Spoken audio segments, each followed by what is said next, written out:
Police মন্ত্রী ঠিক দুর্গাপুর থেকে আর্থিকর ডাক্তার আমরা বিলি করছি, কারণ এই রাজ্যের সুরক্ষা নেই। আপনার সুরক্ষার জন্য সবসময় যেন ব্যাগে রাখা হয়।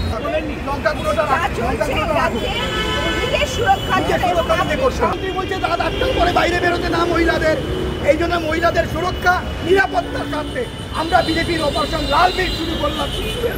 এই লাল মিল্ক নিয়ে প্রথমে থাকবে দর্শকদের। পুলিশ প্রশাসন তোমায় জানাই ঠিক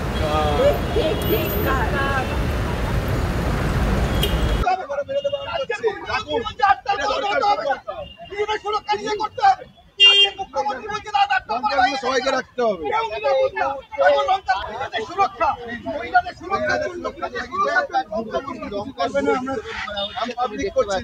আমার খুব খারাপ লাগছে, আমার কিছু বলার নেই।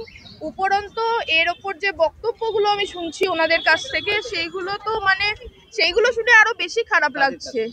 মুখ্যমন্ত্রীর কাছ থেকে যে বক্তব্যটা শুনলাম, উনি বলছেন রাত্রেবেলা কেন বেরোবো, মেয়েদের রাত্রেবেলা বেরোনো উচিত না, তাহলে আমরা কাজ করব না, আমাদের কাজ থাকলেও আমরা বেরোবো না, কিনা আমরা বেরোলেই আমাদের যা ইচ্ছে হতে পারে।